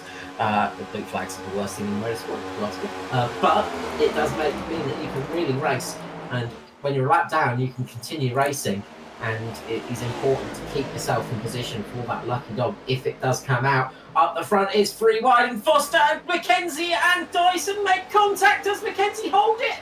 Yes, he does! Somehow McKenzie kept that car from wrecking. Great car control there by Darren McKenzie. A shame to see him drop out of this lead pack. That little bit of contact between himself and Andrew Dyson. Dyson had a big snap out of turn 4, went up into Mackenzie. We'll get the replay here, just catching the tail end of it, but that's taking Mackenzie out of the battle.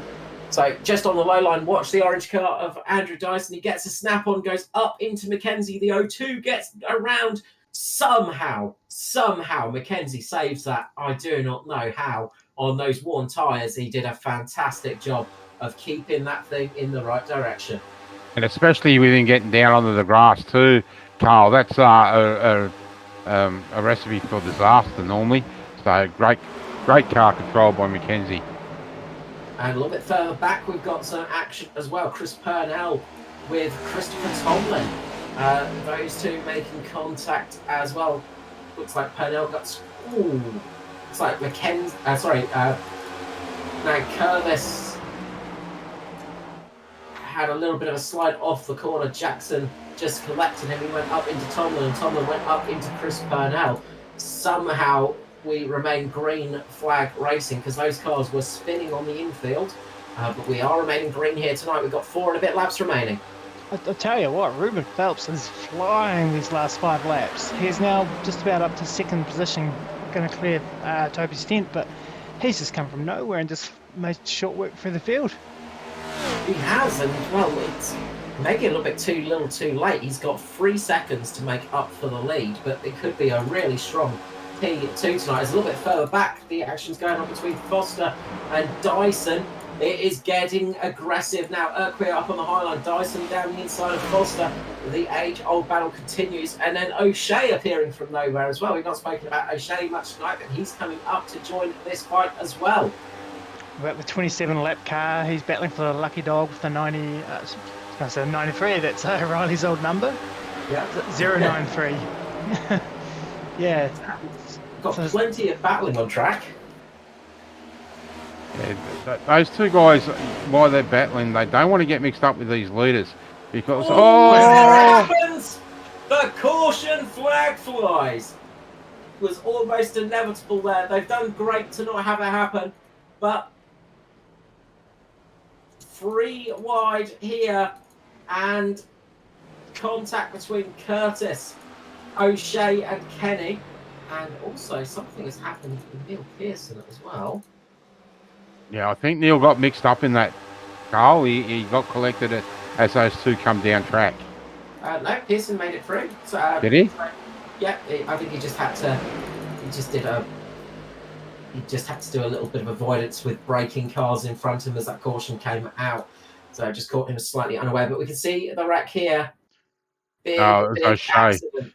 And that's O'Shea going down. That's a shame for O'Shea. He was having a solid run tonight and really caught up in something that was not his fault. Gets pinged down as Lachlan Oquio is about to lose it up the front of the field. He saves it. As the drivers are trying their best to get to the pit lane to get there for this for this caution period, to get down pit lane to get these tyres done.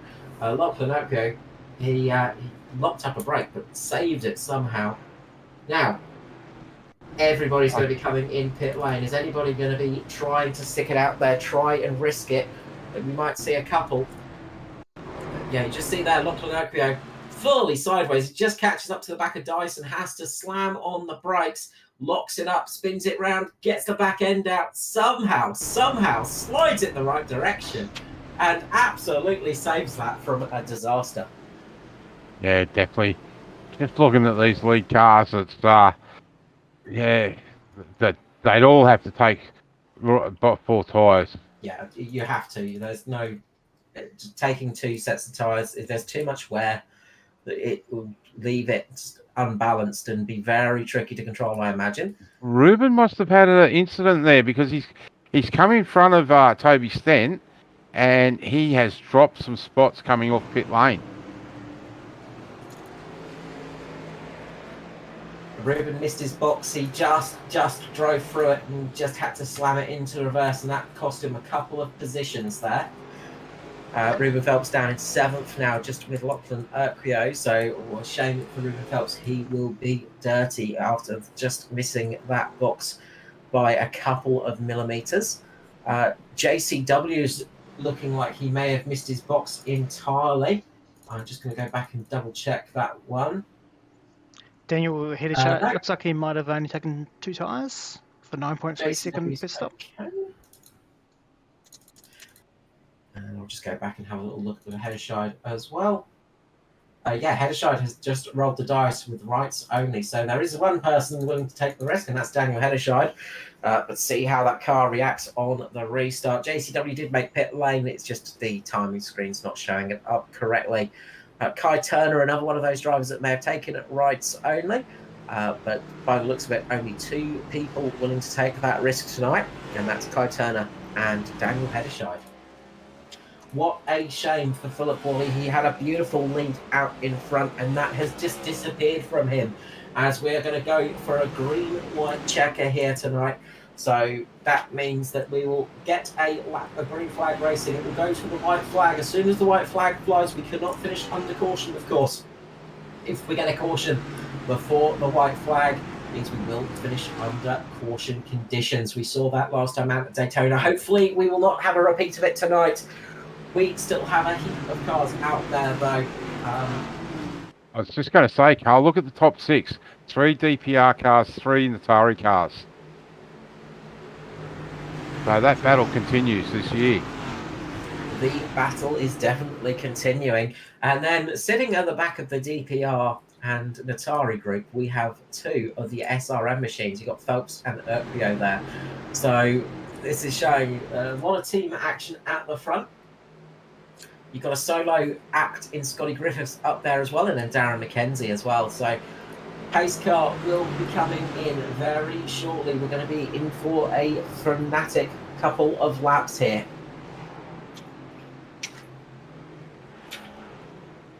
Pace car pulls in. Wally's going to be leading off here. He comes to the restart zone. He's waiting, he's waiting, he's waiting, he's waiting. He drops the pedal. Gets a nice start there, gets it away smoothly. Looks like everybody has got their foot down nice and easily. The car's pulling away nicely there. Wally getting a good run. Neil Pearson pulling up as well. We've got 3 wide with Dyson and Toby Stent. Toby Stent pulling out a little bit of a lead here. Dyson just falling back into the grasp of Foster. Pearson getting ahead quite well. Look at Ruben Phelps, he's on a charge as well. We saw Phelps having a good run last time round, and he's coming back for that action. He's coming up to try and get past Foster. Foster jumps down, keeps himself ahead of Phelps. It's Wally, Pearson, Dyson now up there. Toby Stent and Dyson absolutely side by side as we're coming up to the line. As there's a wreck behind, and the caution flag flies. Just millimetres from the line, unfortunately, the caution flag flies. As Kai Turner and Darren Lobb are in contact with each other, as well as Dave Douglas. A big wreck behind the leaders, unfortunately, brings the caution flag out. We finish under a yellow tonight, but great racing up to that point.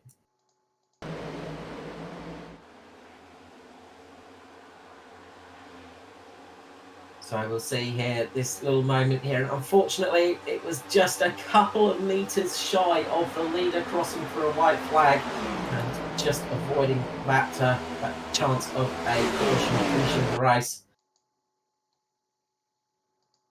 And you see there, just the contact between Douglas and Turner. Kai Turner, one of those drivers that only took right sides. He just took the right side tyres, I believe. And that might well have been the problem there. Bit of a shame to finish under a caution. But it was an absolute mega race up to that point. Yeah, it definitely was. The one thing I'm kind of sort of happy about is it wasn't a DPR shutout. So, I know we're not supposed to be biased, but it's good to see another team up there on the third step of the podium. Absolutely, we like to see multiple teams up there. It gives them more chances to shout out the sponsors.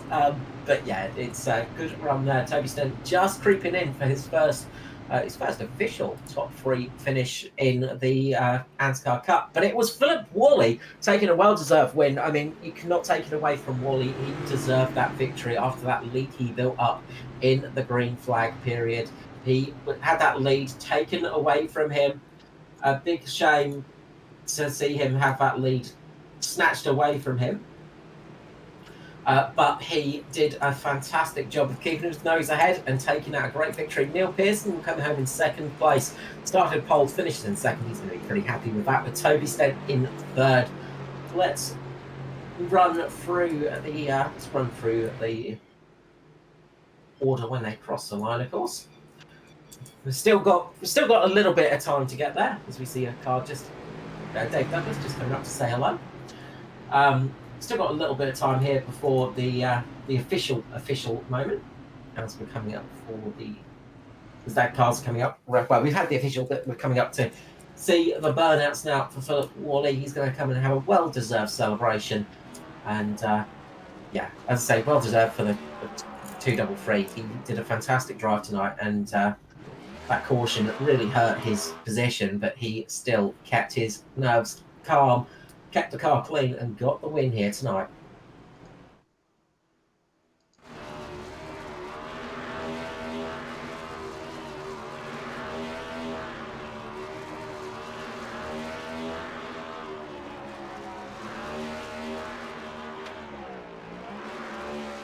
At least there's no chance of him blowing a tyre or anything here, Carl. The biggest thing may be a blown motor. He's got fresh tyres to do the burnout with. He gets to enjoy it, has a great burnout. Let's run through the finishing order. It is Philip Worley taking victory tonight with Neil Pearson in second, Toby Stent in third with Andrew Dyson fourth. Edward Foster comes home fifth with Ruben Phelps in sixth, Daniel Heddershide seventh. Lachlan Oquio, one of the biggest movers of the night in eighth, 22 positions gained. But the biggest mover of the night is Mr. Joshua Carroll Walden, 30 spots gained tonight in ninth position. Darren McKenzie comes home in a strong P10. Rolling over the field is Scotty Griffiths in 11th position with Dave Douglas in 12th. 13th, we've got Kai Turner, Paul Jackson 14th, Matty Ray 15th, Craig Rothey in 16th position on debut tonight. A good run for him. 17th for Stevie Lubb, Aidan Schultz 18th, 19th for Norman Clark. Russell Bracker takes the fastest lap and comes home in 20th. 21st, we've got Brenton Henderson with Jai Schultz 22nd, Adam Lane 23rd with Darren Lobb in 24th, Phil Otto in 25th position with Luke Kenny 26th. We've got Jamie Nackers 27th, Kobe Jordan 28th, Todd Emery 29th, 30th, we've got Richie Tramco. Riley Curtis brings it home 31st, just ahead of Christopher Tomlin with Dylan O'Shea 33rd. 34th is Shane Bowen with Christopher Purnell in 35th. We've got Barry Neal 36th after a disconnect. A shame to see him out early. He had a very strong run. Mirko Dortnack 37th with Jaden Russell 38th. Noddy Tompkin 39th, and 40th is Luke Dreher. So what we might do is, Mark, I might grab up the third place finisher, Mr. Toby Stent for Natari, and let's bring him up to the booth and give him a congratulations. Toby Stent, congratulations on P number 3 tonight here for the ANZCAR Cup. Your first official P3 in the Cup Series after the win at the Coliseum. Yeah, I am absolutely knackered. That was intense. Oh, man, I'm screwed. I was saying a little bit, I imagine these drivers are stuffed after that long green flag period. It looks like a lot of hard work out there tonight. Yeah. No matter what we tweaked on the car, it just trended loose off every time. And I was trying to try different lines and just try to make it drive better. But no matter what you did, you're just basically hanging on, getting into the throttle and just praying that it didn't light up the rears. And oh, man, yeah, that was intense. That was so much fun, though. Well, you speak about praying and holding on and lighting up the rears. There was a few laps there I noticed, the back end stepping out on you. You pretty much drifted it for a few laps there. Yeah, well, my background is drifting. I've drifted and competitively drifted for many years, so I feel pretty comfortable sideways. It's not the fastest, but sometimes once it gets out to sort of a little bit of a slip angle, you're better off sticking with it than trying to lift and get it back, right? So you've already made the mistake, so you just got to live with it and run with it. So yeah, but everyone else is sliding around, right? Pearson behind me there and everyone was doing the same thing. I sort of slide out the corner, look in the mirror, and Pearson's crossed up as well, so we're all going for it. Absolutely. It was some great action. I mean, how were you relieved to see a little bit of a caution at the end there, or were you sort of shaking your fist a little bit? No, I was stoked because I didn't have anything for for Wally at the end there. Once I cleared those cars, I just hurt my tires too much, sort of trying to get through to second. And then he was sort of just slowly easing away. So as soon as that came out, I was pretty stoked to get another go at it. And then I lined up with 3 DPR cars around me, and I was thinking, oh man, this is a crap position to be in. These guys are gonna kill it. But I just held it open on the outside, and it was understeering so bad. I don't know how it missed the wall, but it missed the wall, and then yeah, just sent it into 3 and 4 as well, and then the yellow came, and here we are, P3. Absolutely a fantastic run tonight and a very strong P3 finish. You're definitely stamping your name on the entry list for the chase for sure this season, and we're looking forward to the races to come this year as well. Congratulations, P3 Toby Stent. Before I let you go though, usual thing of love and shout out to those sponsors and fans. Yep, so AJD, Fully Flawed, Turbo Alpha Japan, those are our main guys, so big shout out to them. And just shout out to, obviously, Ed and the boys for bringing me on this year. And yeah, just being awesome dudes. I can't wait for the rest of the season, and gotta get a bloody win, so I've got to get that in. So we'll keep trying, we'll see where we end up. You've got to rub that rookie stripe in their faces, you know. You've got to enjoy it while it lasts. Yeah, Dan was ripping me in the race. He's like, I can't see. I'm blinded by these big yellow stripes on your back bumper. So, no, everyone's into it, but it's all good fun. If I can, stick the rookie stripes in front of someone, I'm all for it. So, yeah, it's all good. Thank you so much, Toby. We look forward to seeing you back in the booth soon. Yeah, cool. Thanks, Legends. We'll catch you next time. Next up, we will grab our pole sitter for DPR. It is the red flavour of cards. It's Mr. Neil Pearson himself. Neil Pearson, welcome to the booth. Congratulations on a strong start to the night and a very strong finish in P2. Thank you very much. A long race that was. We heard from Toby that he was a little bit knackered after that one. How are you feeling?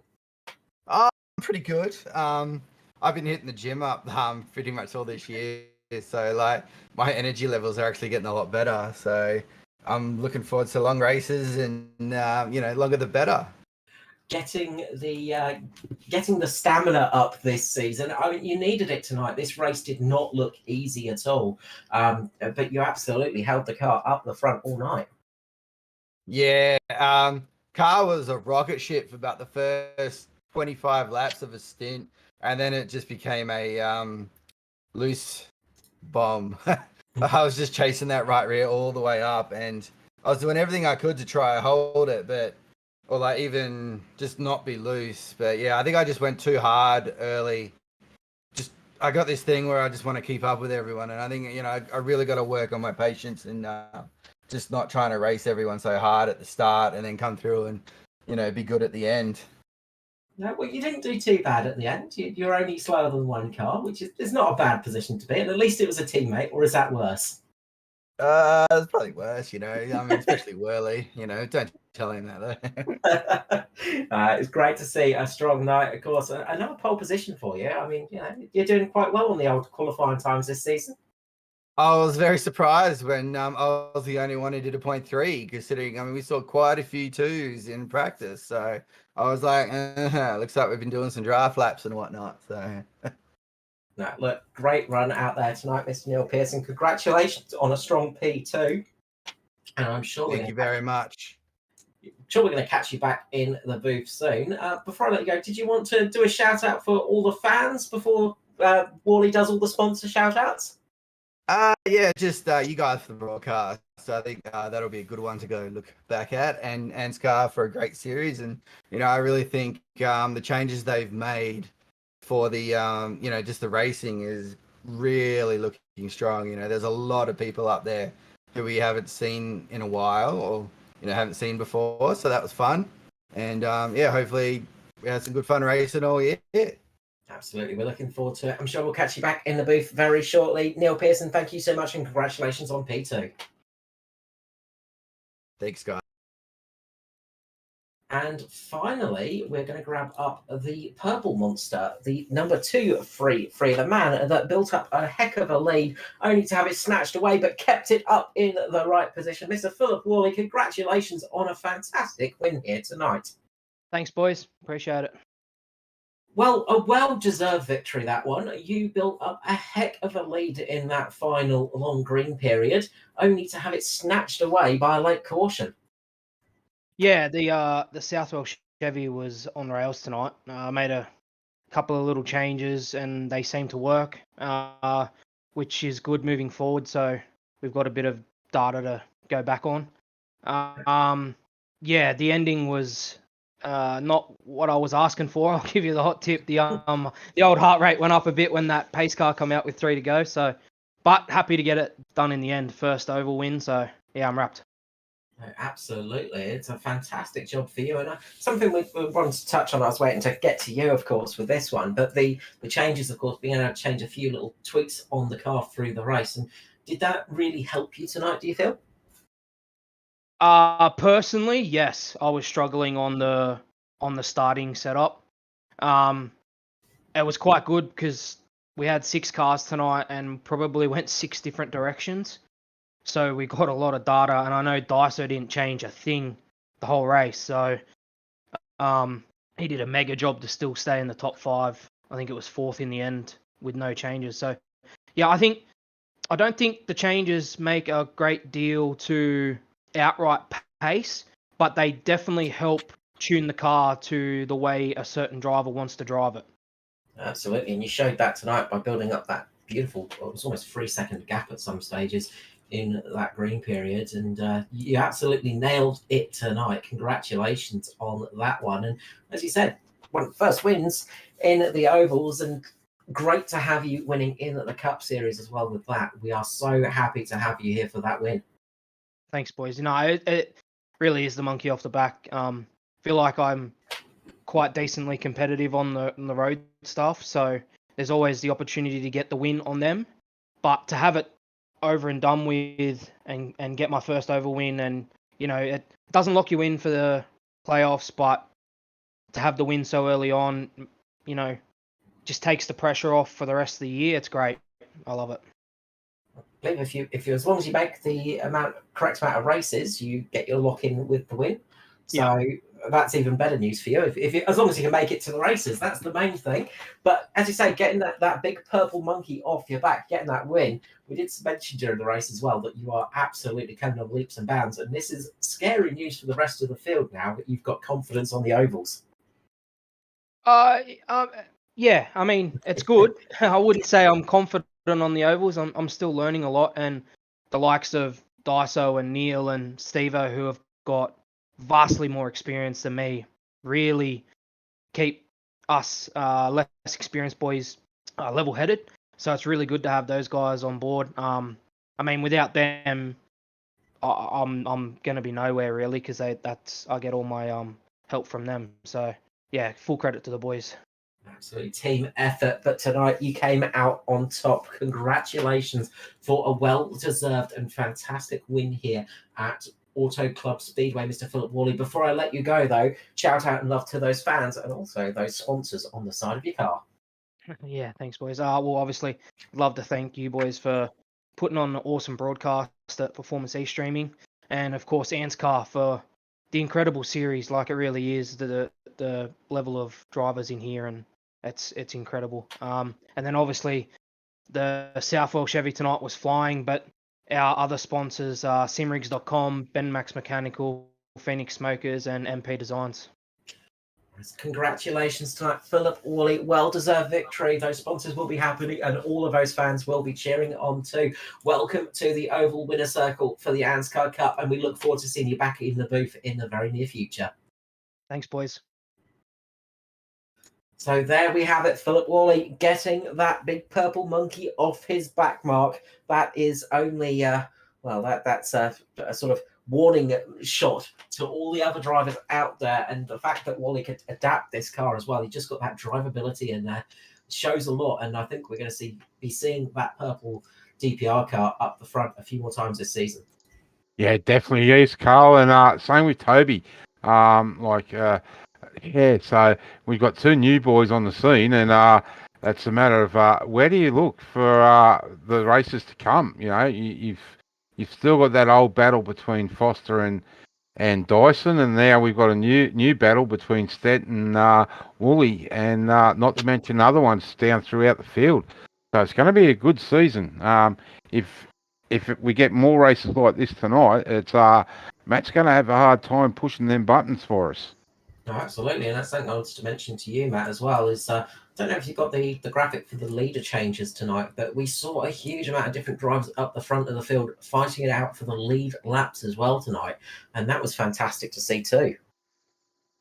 Yeah, no, I don't have one for that, unfortunately. But yeah, there was definitely a lot of different fresh names up there. It's good to see like Scott Griffith running up there in the top 5, Darren McKenzie, Ruben Phelps charging up there near the end. So, you know, with these changes to the setups and drivers being able to change the car to suit them a bit more, hopefully we're going to see more and more of that as the year goes by. No, absolutely. We look forward to seeing all of that action here tonight. 17 lead changes tonight. I'm just seeing on my screen now. I've managed to find what I was looking for. 17 lead changes. That is a great amount of changing for the lead, and that was a lot of different drivers as well getting laps led to, which is fantastic stuff to see.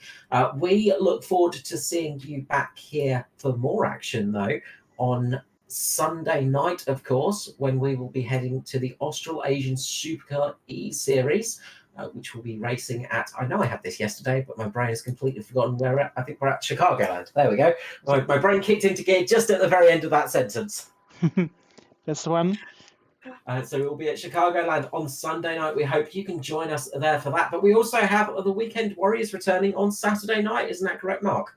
Yeah, we're at Phoenix Raceway on Saturday night for round 1. Going to be a tough challenge with 75 cars trying to get 40 spots. No, absolutely. A lot of very hungry drivers out here for all the action. And of course, we'll be back next week with more ANZCAR action with the Xfinity and the Cup Series. We're heading off to Las Vegas next week. Las Vegas Motor Speedway, a very fast track, a very tricky track for some, but it should lead to some great action. Who is going to pick the right card? Who is going to come up on black on Wednesday and Thursday night?